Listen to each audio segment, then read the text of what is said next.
Welcome to growthtofreedom.com, the show that brings you inspiration, transformation, and leadership. We're helping you connect the dots, see the blind spots, and get unstuck so you can go out and grow your sales, grow your profits. More importantly, so you can have the ability to make a bigger impact, have a bigger reach, and make a bigger contribution. Now, let me ask you, how excited would you be if you could learn a simple system to be able to generate referrals without even asking? Like, now let me speak to the elephant in the room. That probably sounds too good to be true, right? Well, by the time we're done, you're going to walk away with a blueprint to be able to do just that. You're going to want to grab a piece of paper, grab a pen. If you're driving, pull over. Don't go to work. Well, you're probably not going to work these days, but at the time of this segment, but grab a pen, grab a piece of paper, jot down some notes, because we have got a special expert for you today. Her name is Stacey Randall. She's a serial entrepreneur, multiple award-winning author of Generating Business Referrals Without Asking, host of the Roadmap to Grow Your Business podcast, and national speaker. She helps businesses, maybe like yours, maybe like mine, help solve a lot of problems, right? Help get control of their referrals, help with the client experience, and a whole lot more. She's worked with some of the biggest names in the world, Keller Williams Real Estate, law firms, CPA firms, and a whole lot more. She's been featured in national publications, Foreign Business Day. I could go on, but here's the bottom line. You care about you, right? So let's help you get this solved. Let's help you generate more referrals without asking. Is that fair enough? By the way, if you want to come back to this episode, you can do that at growthtofreedom.com/282. That's growthtofreedom.com/282. You never want to miss an episode. Go to growthtofreedom.com/subscribe. So Stacey, welcome to the show. How are you? Oh, thank you so much for having me, Dan. I'm great to be here. Awesome. Yeah, I've been looking forward to this conversation for a while because, of course, the idea of generating referrals without asking is fascinating in and of itself. But before we get into the system around that, or some action steps that our viewers, our listeners can take, let's talk about you just a little. Like, why are you doing what you're doing today? I'm just curious. How did you get into this world of referrals without asking? It's interesting. It's not like I woke up one day and said, I'm just going to come up with a way that people can get referrals without asking. And it would have been awesome if it had happened that way. If I just, God was like, what, Stacey, go do this. He did say that. He did say, go do this. But I went on a really crazy path to get here. And actually, the reason why I have the ability to sit here today and have a conversation with your audience about how to generate referrals without asking really came down to sheer necessity and the grace of God. And for me, it was coming out of a business failure. I had an HR consulting firm. It was, from the outside looking in, it probably looked pretty successful. It had some secrets that weren't making it so successful. But from the outside looking in, it looked pretty successful. I had big name clients like KPMG, BDO, Ally Bank, and I did, very specific HR consulting that was published in big publications. And I, was recognized and in terms of like on Bloomberg News and things like that. So you would have thought that business was doing well, except for I wasn't consistently filling the pipeline with new prospects, which means every time you do land a client, you work incredibly too hard for each and every client you do land. And with a couple of kids, that wasn't really sustainable in terms of how I needed my business to grow. I couldn't spend every night networking or every morning networking, and I didn't want to stalk people on social media or cold calling. And so that business made it 4 years. It didn't quite make it to the 5-year mark. And that business failure, when I kind of looked back on it, I had to go get a job when that business failed. But when I reflected back on why that business failed, I realized there's a few key things I was missing. And one of them was filling the pipeline of prospects consistently in a way that works for me. And so when I looked at how I did bring in clients and how others were bringing in clients, I was like, wait a minute. I didn't bring on any referrals, like 0 referrals in my HR consulting firm. In fact, the only referral I ever received from my HR consulting firm came 2 years after I had already shut the business down. Wow. So I was like, I think I'm missing something. And so like everybody else, I went to the all-knowing Google, right? And I was like, tell me how to get referrals. You should teach me how to get referrals, Google. And it did. And I got results that came back with articles and books and trainings and opportunities to learn how to generate referrals if I was willing to ask for them or pay or compensate for them or be really overly promotional and gimmicky, like bordering on cheesy. And for what I was starting as my second business, which at that time was a productivity and business coaching practice, as I was starting my second business, and I was like, okay, first of all, can't go through another business failure, know what I have to fix, but I don't like any of these ways that it's telling me I have to go generate referrals. And I know I need referrals for my business to be successful. I got to figure out another way. So I really just guinea pigged on my coaching practice. And I was like, let me see if I can figure this out. In my first year, I received 112 referrals without asking for them. I've consistently received over 100 every year since I've been in business. And a number of years ago, did a complete and total pivot in my coaching practice. And now all I do is teach people this methodology that I created that made my business a success. Now I've had, of course, hundreds and hundreds of, I call them students, clients, whatever, that go through my program, Growth by Referrals, so that I can teach them how they can also generate referrals in their business without asking for them. And we've been doing that now for a number of years, almost 7 years. And it's been great because I think people are so rooted in the idea, I have to ask if I want referrals, or I have to compensate, or I have to be really gimmicky and promotional, like put in my email signature line, the best compliment you can give me is a referral. And then when they realize, wait, I don't have to do it that way, I can do it differently, it's kind of like a breath of fresh air and just a new way of figuring out that you can get referrals, even if you don't want to do those other tactics. That's amazing. And we're going to get into the new way as you're listening right now. I mean, like, what would it be worth for you to learn a proven system to generate upwards of 100 plus referrals a year and fill your pipeline automatically without being cheesy, without being over salesy, without being gimmicky, right? And have it something that just connects with you and your values. Would that be worth it? Well, we're going to get into that here in just a few minutes. So we're going to, Stacey, I want to dive right into it, like with this new way that you've come up with, right? Like what do you find is, first of all, the number one mistake most people make when they try to go after referrals?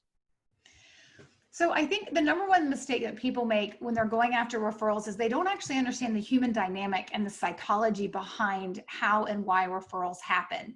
And because of that, we find ourselves believing the advice that says, if we want referrals, right, we got to ask, pay, or be promotional and gimmicky. But when you really understand why somebody is actually referring you, then you can understand, oh, they're actually not referring me because I asked them or because I'm paying them. They're referring me because they know somebody that has a problem and they're going to help that person. They get to be the hero to that person who has a problem by referring that person to me because I'm the solution provider and I can solve that problem. So typically a referral source is referring you because they're helping someone else. Nobody wakes up and says, I wonder how I can help Stacey's business grow today, right? We don't just wake up and think about all the other businesses we can help grow. But if we know somebody has a problem, we want to help them solve that problem. And so we kind of, when we think about, that's the core reason why a referral happens. So when a referral shows up in your business and you know you've gotten a real good referral, when they're quicker to close, easier to close, less price sensitive, right? They already trust you, connection's been made, they're ready to go and start working with you. It is typically because they had a problem and they sought out somebody who they thought could help them solve it, or that person helped them realize they had a problem they needed to solve, and they took their recommendation and trusted them to be connected with you. So when you understand that's why referrals happen, it's natural then to get, oh, well, then the only thing I need to be focused on is the relationship I have with my referral source so that I'm always the one that they end up referring. And that may mean you need a number of referral sources or you need a few. It really depends on how many clients you can serve and help in a year. But really looking at it from that perspective is, oh, this isn't about me asking someone to give me a referral. It's about making sure I have a relationship with them. So when the referral comes along, that I will be the one that receives it. Now we're going to get into, there's a little bit more to it than just that, but that is at the heart of really understanding what makes them happen. And as you're listening or watching right now, like think about it, like how would it impact you if you were in a place where you could set the stage, right? Where you could just have people automatically want to turn to you as to solve a problem, right? And they know you solve a problem and they feel good about introducing you and recommending you to solve a problem to the people they love, care about, do business with, and a whole lot more. Well, guess what? When we come back, we're going to talk about the step-by-step strategies you can put in place to be able to do just that. And by the way, if you never want to miss an episode, you can go to growththefreedom.com/subscribe. If you want to come back to this episode, you can go to growthtofreedom.com/282. That's growthtofreedom.com/282. More with Stacey Brown Randall right after this on growthtofreedom.com. Thanks for listening to this episode of growthtofreedom.com. Are you struggling to get a steady flow of new clients every day, or maybe hit a plateau or hit a wall in growing your business? Well, let's help you solve this problem today. Let's review your business and have a conversation. You can do that for free today at breakthroughstrategycall.com. That's breakthroughstrategycall.com. In addition, if you're looking for a simple way to implement some of what we've been talking about in today's episode, then I want to encourage you to get our free small business toolkit. You can get that at activate.breakthrough3x.com. That's activate.breakthrough3x.com.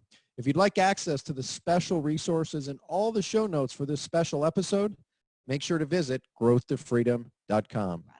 And this kind of reveals a whole lot of data about our business from the perspective, like looking at it in terms of who's on the list, who's not on the list that we thought would be on the list, like who are we surprised that's on the list and we've totally neglected them for the last 9 months, right? There's a lot of revealing factors to that list. And I call that list of referral sources your business's biggest asset. It is legit, in my opinion, your list of gold, because those are the people who help you grow your business easier. And if you're taking care of them, right, and you're doing a few of the other steps I'm going to talk about, then it's easier for you to get more clients from them or more referrals from them and turn those referrals into clients. So step one is making sure you understand who are your referral sources. Now, if you're a newer business, this is probably a step that you can't do because if you don't have any referral sources, that's okay. There's a way to turn clients and contacts into referral sources. But typically where it starts for a business is, do I have any referral sources? The identification process. And it's the data process. It's sometimes the boring process. I'll be honest. It's not really sexy to go through all your data and be like, all right, let me see if I can figure out where these people heard about me. So it's going through your referral sources and understanding who they are. The other thing to consider is what category do they fall into? There's actually 4 types of referral sources. And I think people forget that it's not just clients and it's not just centers of influence that can refer you. Family and friends can refer you, and also so can strangers. Now, the way I teach this is I teach you above the line, below the line. So if you are with that piece of paper, right, that you told them all to grab when they were getting started, unless they're driving, and you draw a line and then you put numbers 1 and 2 above it and numbers 3 and 4 below it. Number 1 and 2 are, of course, your clients and your centers of influence. The way I describe or define centers of influence is really, it's just the people who know what you do. They don't do what you do, so there's no competitive overlap. And of course, they come across your ideal client, so they have like people to refer to you. So of course, you can get referrals from clients, and then of course, from your centers of influence. And those are the ones we build a plan for, so we can continue to cultivate more referrals. But that doesn't mean on your list, you won't notice that maybe you have some family and friends that have referred you. And let's say when you're getting started in business, your mom referred you to their neighbor, but really mom will probably never refer you again. Most family and friends aren't sustainable unless they're in business themselves or they're a business development professional. And then you would move them up to the center of influence line. And then strangers. And that's the one that typically I think surprises people, because they're like, wait, if they're a stranger, how can they trust me? How could they possibly refer to me? And what's interesting about that is they're a stranger to you. You may not be a stranger to them, meaning maybe you've been around for 10 or 15 years and have a great reputation and they trust that. Or you were interviewed in an article and they really like how you defined or explained something, and that just built trust over time. And so when someone came across and needed what you do, they're like, well, I don't know, right? I've never used them. I don't know exactly, but I think really highly of this person. And then that's the reason why that you were referred. So understanding who your referral sources are and what categories they fall into also helps you realize, okay, who can I build a sustainable plan for? And it's usually the 2 above the line. It's the clients and the centers of influence. Now, I do teach that you could easily go and try to get connected and get to know those strangers, so they're no longer strangers and they move up to the center of influence line. I always call that like low hanging fruit if you don't have enough referral sources. But really, we're just looking at our clients and our centers of influence. from there, what we ultimately need is a way that we can strengthen and deepen a meaningful relationship that we have with our referral sources. We want to be memorable and meaningful and top of mind. We're not keeping in touch. We're not sending a new newsletter. We're not sending our promo swag with our logo on it to be memorable, right? We're trying to be memorable and meaningful, stay top of mind with the outreach that we do to our referral sources. And I teach somewhere between 4 to 8 touch points per year. So not every day, not every week, and not even every month, but it's memorable and meaningful. And that's why you can do less of it. But what makes that outreach work is how it impacts the referral source. They're going to know that you care about them because you're going to show and tell them that you care about the fact that they refer business to you. And you're going to plant referral seeds, which is just the language or the messaging that we use that gets them thinking about, yes, that's right, Dan really does care about me. But we're also just dropping in these referral seeds, so that's how they think about us. And when you combine those pieces together, when you combine who your referral sources are, and you combine making sure that you have a way to keep yourself top of mind with them in a memorable and meaningful way, in a way that impacts how they feel about you. They know you care. This is being very genuine and thoughtful and having full of gratitude and thankfulness and being authentic. When you impact that, right, then, and you do it consistently, year over year over year, and you're using the right language, they naturally just start to think about you more and more from that referral perspective. And I tell everybody, what we ultimately want when we know who our referral sources are, we have a referral plan that's memorable and meaningful that will allow us to plant referral seeds, and we build it into a system so we can keep it going as a business owner, that when we do that and we start doing it, your referral explosion never starts as an explosion. It starts as a trickle, and the trickle will then snowball, and the snowball will then hit the explosion that you're looking for. And your explosion number is really based on how many referrals you need in a year, not based on hitting some grand number, right? And so thinking about it in that way helps people understand, okay, it's just the step-by-step thing I have to do. And then once I've done it, keep it going for consistency. What would you say, Stacey, is the number one way that you go about these touch points, these 4 to 8 per year? Like, or what are the top 1 to 3 ways that people can do that? Is it like an email, just checking in to let them know you care? Is it a phone call, right? Getting into a conversation, meeting them face to, like, what is your approach, and what sort of things do you recommend for that? Yeah, so actually, the way that we teach it is it's the things that actually hit the memory runway. And so it's this idea that what I do, you're going to remember longer depending on what I do. So email actually falls at the bottom of the runway. Just sending an email to check in. And then so here's the thing. Can you send an email to check in and someone respond back and be really appreciative? Yes, of course, right? You can send a handwritten note the same way. You can send a video the same way. But the question is that if you're going to do so many of these a year, on the 4th email, what are you going to say? Right? Like, that's the question, is when people think, okay, I just got to email people 4 to 8 times a year and I'll get referrals. I'm like, no, you're missing the point, because the idea here is that what you do needs to have some variety, right? You need to be doing different things. Your budget, though, is a big consideration. So when my students go through my program, I'm like, when we build out their plan, like, there's a line item for budget. Like, what are all these touch points going to cost? Because some people have big budgets and some people have no budgets, and it can still work for them. Just a matter of what they're going to do that they can actually afford, and that is what their referral sources need. So a lot of people will always ask the question, well, what should I be doing for my referral sources?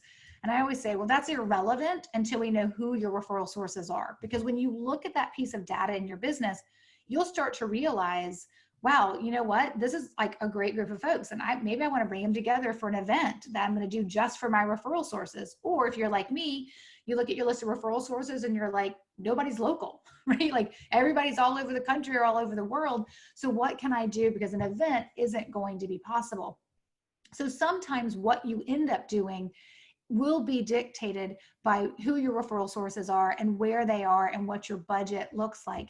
That's not to say that you can't. Obviously, the handwritten cards are great, right? The outreach that you do to them, if you can do face-to-face, is great. But it really is understanding what's going to work best, where you can actually deliver right from that idea of being impactful to them knowing, wow, Stacey really cares about me. And it's that moment that you're like, it looks a little different. We do group these, we call them touch points. We do group the outreach or the touch points together so that we can manage them. We're trying to do them in bulk, so to speak. And so it's looking for the commonalities among our referral sources. But I would say anything you can do face-to-face will always trump anything you can do over email. But that's not to say that that couldn't be a part of your plan. You do have 4 to 8 touch points we're working with. And so from that perspective, you know, it's the idea behind it of making sure it's what you're going to do is going to work for you. And there's a variety to it. You can't just do the same thing over and over again. And as you're listening or watching right now, imagine what would happen for your business if you could build your plan to have 4 to 8 touch points with variety to be meaningful and memorable. How would it transform your ability to stimulate referrals in it just a very cool, elegant, you know, just human, personal way? Wouldn't that be amazing? Right? Now, Stacey, I mean, I know we're just scratching the surface, and this has been awesome. Like, if people want to go deeper with these strategies and like want to know how to put, you know, the runway in place and put the touch points in place to, you know, have different a variety of ways to be memorable and meaningful, where can they go to get in touch with you, learn more about your stuff, your services, your programs, all the cool stuff you're up to? Yeah, so I will say, obviously, my book, Generating Business Referrals Without Asking, can answer all those questions you just said, along with the episodes on my podcast.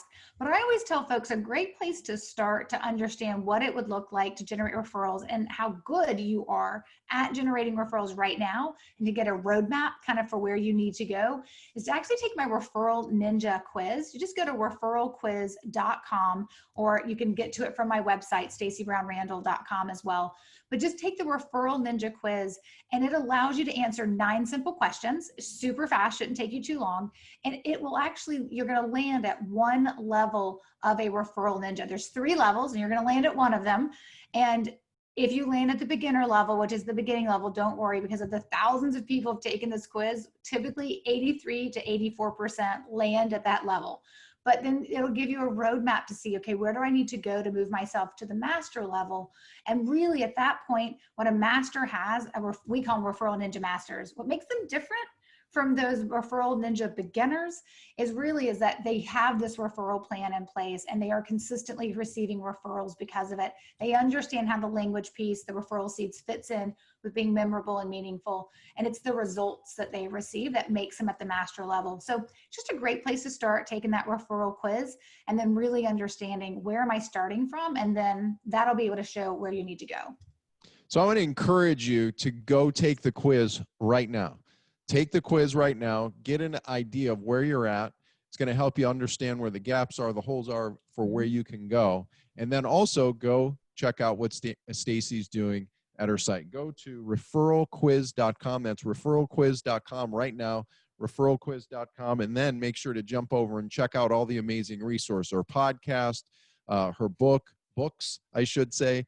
Go there, staceybrownrandall.com. And by the way, if you're driving, if you're listening, on the go right now, you can come back to this episode at growthofreedom.com/282 and get access to all the notes, all the quotes, all the resources that Stacey's been sharing with you, and probably want to watch this or listen to it again and again and again, because there's so many nuggets of wisdom here. Now, Stacey, what is something I should have asked you that we haven't gotten to yet? Well, I think you're a really good interviewer. I feel like you asked all the good questions. I will tell you this. One thing I always like to say is that perspective of understanding, when you are starting in my process to look at who your referral sources are and how do you put together that 4 to 8 touch points to be memorable and meaningful, and how do you plant referral seed language, it does come with a pretty big disclaimer in the beginning, which is you're actually referable, which means you've got to have what I call a sticky client experience. You've got to do great work. You've got to nurture relationships with your clients. You have to create that buzz factor, that repeat client, if that's what your work allows you to do. You've got to be able to be someone that people want to talk about and want to refer. So that's probably a pretty big disclaimer to being able then to be able to get more referrals, or to start receiving referrals. Let's just make sure you're referable. And I would suggest to you, if you're not referable, the first step is to figure out a way to become referable, right? You know, I don't think that means, you know, cutting your hair, brushing your teeth or any of that sort, but actually serving your clients at the highest level, right? Offering and adding value, even ahead of getting paid, right? These sort of things makes you show up. I think I've heard Dan Sullivan, a strategic coach, say referability habits are do what you say you're going to do, show up on time, and say please and thank you, right? Those are a start for a good criteria, because so many people don't even do those basic things. So take that first step, be referable, and then you can look to put the system in. And again, you want to identify where you're at right now to have a game plan of how you could get on the path to be developing, 50, 60, upwards of 100 referrals a year in your business. Take the first step by going to referralquiz.com. That's referralquiz.com. Stacey, what would you hope, what would be like 1 to 3 action steps that you hope our viewers, our listeners would take as a result of our time together today? Well, obviously, I hope they all go and take the Referral Ninja quiz. I think that is a great way for them just to kind of understand where they stand. And like you said, it's really good to know your gaps when it comes to something as important as referrals in your business. But truly, the one thing that I would say you just have to do, like think practical, tactical. Stacey said how to do this. I can go read it in her book if I need to. It's all in chapter 8, is identifying your referral sources. I believe that if you have the willingness and you make the commitment to go through the process to identify your referral sources and really get clear on who they are, everything changes about how you think about referrals in your business.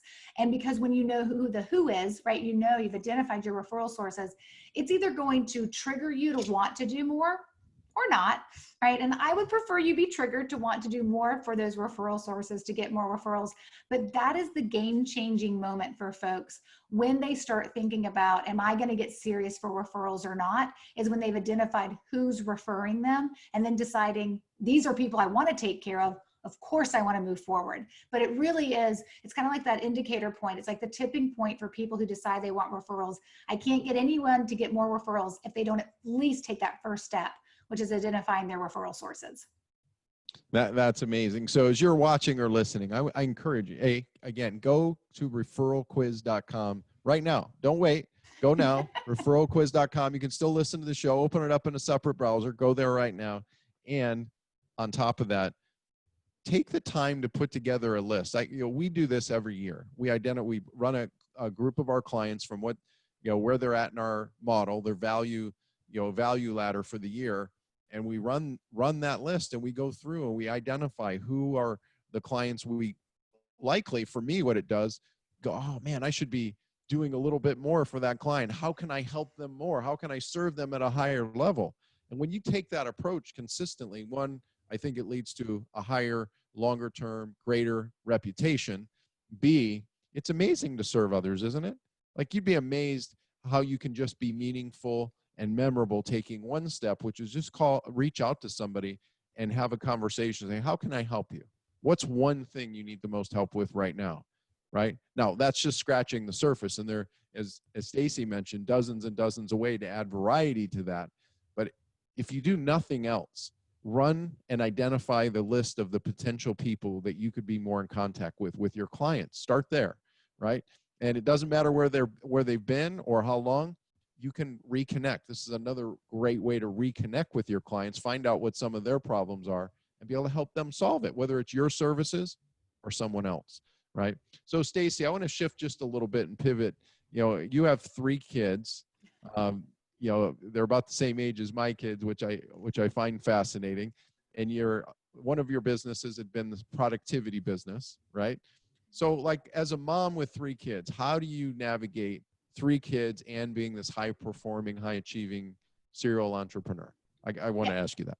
Yeah, no, I think it's a great question. I think every day that we end the day and everyone's still alive is a win in our book. So I think sometimes we need to lower our standards of what it's supposed to look like in terms of, having a great family and a high-performing business. Like sometimes you gotta lower your standards.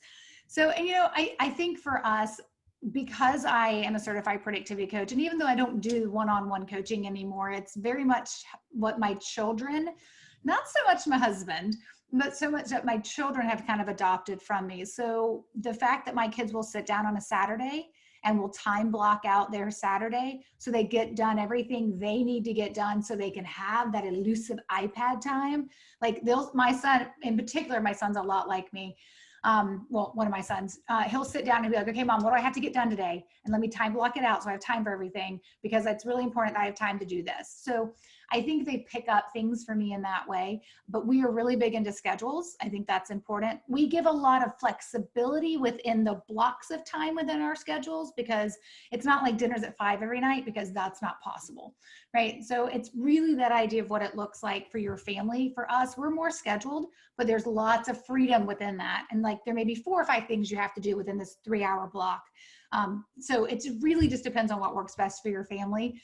But the idea here is if we can get them to the end of the day and we're all still alive, we take it as a win. Yes. Now, I want to ask you, because I always find the journey, the path, the connection to the journey very interesting. So if you can think back to one of your kids' ages, right? Your oldest child, and you were at that age. Like, can you remember when you were inspired, triggered, that likely for you it was going to be different than just a typical job corporate route, that you were going to become an entrepreneur, especially now a serial entrepreneur? And if so, what was that inspiration like that? So you know what's different? Yeah, so it's interesting. So my oldest is 12. It's actually our nephew. We've had custody of him for the last 5 years. So he came to live with us when he was about 7. So Danny's our oldest at 12, and Jacob is our biological son. He's 11. The boys are in the same grade. So it's really interesting. They're different years, but in the same grade. And then our daughter, Mackenzie, is 9. And I don't think I was ever at that age, I thought I was going to be a Broadway actress. And then that quickly morphed into later on in middle school and high school, I was going to be the next Katie Couric. So I never thought about what I'm doing now then. But I do think the entrepreneurship bug bit me pretty early on without me realizing it, because I come from a family of entrepreneurs. So, and my family is the crazy kind of entrepreneurs because they are all in the restaurant business. Oh, wow. Yeah. Yes. So I can call them crazy because A, they're my family, and B, because I know they are, because I lived through it. So, at one point in my life, I was the granddaughter, the daughter, the niece, the sister, and wife of business owners. And restaurant at that. So, I think being an entrepreneur was like the thing you wanted to be, because that's when you could go on vacations when you wanted. And, there was more freedom to it, and people were more like, restaurants is crazy and hard, but even when you're in control, right, there's a little bit more freedom to it, a little bit more manageability, and more in control of your future. And so I always kind of knew being an entrepreneur was something that I wanted. It was just a matter of figuring out what it was going to be. But definitely the dream shifted from childhood through adulthood and to where I am now. What was your earliest influence or inspiration? My earliest influence or inspiration. Whether it was a book, whether it was a person, a mentor, any sort. It's really interesting. So my father passed away 2 years ago, but he was probably my biggest supporter and the biggest champion of me having self-confidence and belief in myself. And he was kind of always known for like shooting straight, even if it hurt your feelings, kind of that perspective. But knowing, I think from that perspective that my father was like, I could hear him talk to other people, or what he would tell me. He's like, I don't really care what you do, but I know you're capable of doing a lot. So let's just not undershoot our potential. So, and I really loved the freedom. And my parents were that way with my brother and I both. It was never about you're going to become, or you should be, or doctors make a lot of money, or right. There was never that. It was like, just be independent. That's most important. And from that perspective, I think that gave a lot of freedom for my brother and I. Of course, he went the crazy route and ended up in a restaurant, right? But still, it's kind of looking at it from that perspective of just, really having that vote of confidence from our parents from a very early age, I think really kind of just set us both up for like, well, of course we can do this. Why couldn't we do this? We never heard that we couldn't. That doesn't mean everything worked out, but I think that kind of built that seed of self-confidence with us. That's amazing. That's amazing. Now, you have 3 kids, you're married. If you were going to turn to your husband today, which you probably do some version of this already, but if you were going to turn to your husband today and say, honey, I'm grateful for, what would your gratitude B, Stacey, for how he's shown up to allow you to be, this amazing, strong, independent female in business, serial entrepreneur, changing people's lives, and making a huge impact? What would that be?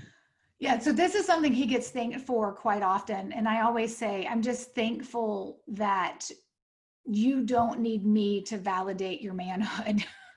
Like, it's just really, really important that my husband is like the nicest guy. Everybody loves him. His name is Norm, like Norm from Cheers, right? Uh-huh. Like, everybody loves him. He's the nicest guy, but he's really got that like quiet self-confidence in himself to where I've never been a threat to him. And I know a lot of my strong business owner female friends, they don't have those kind of marriages. They're not married to those kind of men. And so there is that competition factor, and I've never had to worry about that. I mean, obviously there is, it's important to be respectful of both people in the marriage. But I know for me, it's like my success is his success, and he is happy for it and never feels threatened by it. And that is such a beautiful gift that a man can give to a woman. And, in our case, it's such a beautiful gift that he gives to me. And he's always like, how high do you want to go? I'll be right here if I have to, making dinner, making breakfast so that you can go do it. Because what's most important to him is to be the dad that his dad really wasn't around to be. And so he is very secure in terms of the businesses that he's run and the jobs that he's had and what he does, and he loves them. But he also wants to make sure that he's home to be a dad, which really gives me a lot of freedom to do the things that I want to do. So I think that makes a really good partnership between the two of us. That's awesome. And thanks for, sharing your personal, side of things as well. And, as you're listening or watching right now, I mean, we've had a 360 view of business side of things, personal side of things, kids side of things, marriage side of things. Now, what are you going to do with it? Right? I encourage you, the first thing that you want to do, if you want to go deeper, you want to understand about how to generate referrals without asking. If you want to do it more from the human being side and not try to come up with some marketing, tacky system, so to speak, but have something that's authentic, that's genuine, that's memorable and meaningful, go check out what Stacey's doing. Go to referralquiz.com. That's referralquiz.com. Also, go check out her work, right, at StaceyBrownRandall.com. That's StaceyBrownRandall.com. Stacey, it's been a pleasure to have you here with us today. This has been an amazing conversation, and I know our viewers, our listeners are going to get a lot from it for sure. Yeah, thank you so much for having me. It was a pleasure. You're welcome. And I encourage you, take action with I've got 3.5 pages of notes here, and I do this pretty often. And I mean, there's so many amazing nuggets that you can walk away with from understanding what she learned from her business failure, what you can learn from that, right? To avoid some of the mistakes, understanding the psychology of referrals, right? That referrals at the end of the day are different than what most people think, right? And she gave real clarity on what the difference is. She also gave the number one mistake that most people make about being meaningful and memorable, 4 to 8 key touch points throughout the journey, right? Setting up the runway, if you will. And a whole lot more. If you want to come back to this episode, I encourage you to do that at growthtofreedom.com/282. That's growthtofreedom.com/282. If you never want to miss an episode, go to growthtofreedom.com/subscribe. That's growthtofreedom.com/subscribe. Seize the day. Make it a great week. We'll see you next time on growthtofreedom.com. Thanks for listening to this episode of growthtofreedom.com. Are you struggling to get a steady flow of new clients every day, or maybe hit a plateau or hit a wall in growing your business? Well, let's help you solve this problem today. Let's review your business and have a conversation. You can do that for free today at breakthroughstrategycall.com. That's breakthroughstrategycall.com. In addition, if you're looking for a simple way to implement some of what we've been talking about in today's episode, then I want to encourage you to get our free small business toolkit. You can get that at activate.breakthrough3x.com. That's activate.breakthrough3x.com. If you'd like access to the special resources and all the show notes for this special episode, make sure to visit growthtofreedom.com.